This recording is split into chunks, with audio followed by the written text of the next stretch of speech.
আজকে আমি একটি রেসিপি দেখাবো, সেটা হলো টক দই এবং মিষ্টি দই। এখানে টক দই থেকে উপরের বীজটা নিয়েছি, তারপরে চুলায় দুধ জাল দিয়ে নিচ্ছি। একটাতে দিচ্ছি টক দইয়ের জন্য জাল, আরেকটাতে দেবো মিষ্টি দইয়ের জন্য। এটা মিষ্টি দইয়ের জন্য জাল দিচ্ছি, সাথে 2 কাপ চিনি দিয়ে দিয়েছি। আমি একটু টকটা বেশি খাই, তাই একটু মিষ্টি দইটা একটু টক টক থাকে।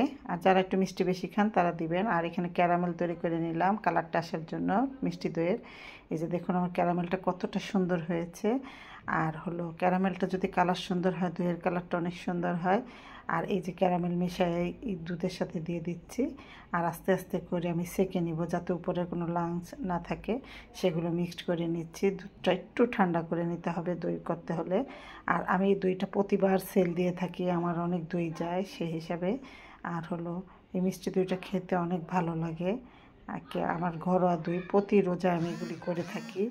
যারা বাইরে থেকে খান আমিও খাই মাঝে মধ্যে, কিন্তু বেশিরভাগই আমি ঘরে করে দই খাই। এই যে দেখুন এরকম করে আস্তে আস্তে নেড়ে চেড়ে এরকম এই উপরে দেখছেন কীরকম একটা স্পঞ্জের মতো কালার চলে আসছে। আর এখানে যে টক দইয়ের যে বীজটা রেখেছিলাম সেটা দিলাম। এখন এই যে মিষ্টি দইয়ের যে ইয়েটা আছে, জাল দিয়ে রেখেছি দুধটা ক্যারামেল মেশানো, সেটা এখানে ঢেলে দিব বক্সে। ঢেলে দিয়ে এটা মাটির হাঁড়িতে অবশ্য ভালো হয়, আমি প্লাস্টিকের ইয়েতে নিয়েছি কারণ আমার অর্ডারই দই থাকে, আমার নিজের ঘরেও আমরা খাই।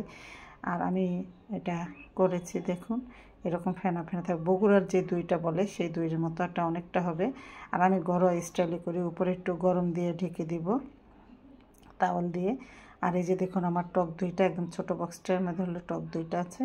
মিষ্টি দই আর টক দই একসাথে করে ফেললাম, করে আপনাদেরকে একটু দেখিয়ে দিচ্ছি। এই যে দেখুন একটু কুসুম কুসুম গরম থাকতে হয়।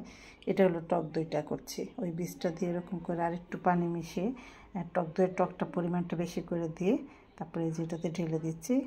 এই যে দেখুন মানে বানানোর প্রসেসিংটা আমি একসাথে দেখিয়ে দিলাম, আপনারা একটা একটা করে করতে পারেন, আমি দুইটা একসাথে দেখিয়ে দিলাম।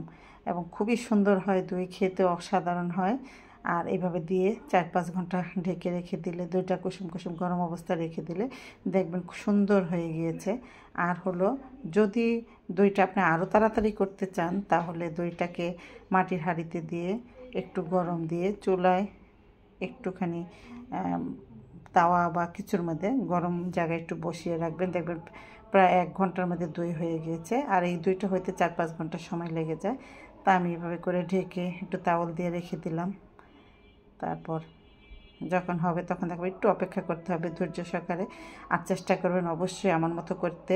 আর আমার ভিডিওটি যদি একটু ভালো লাগে আপনারা একটু লাইক কমেন্টস দিয়ে আমাকে জানাবেন প্লিজ। আর আমার একটা ইউটিউব চ্যানেল আছে, সাবস্ক্রাইব করবেন। আর সেখানে আমি এই ভিডিওগুলো দিয়ে থাকি বেশিরভাগ। আর এই যে দেখুন আমার দইটা কতটা সুন্দর হয়েছে।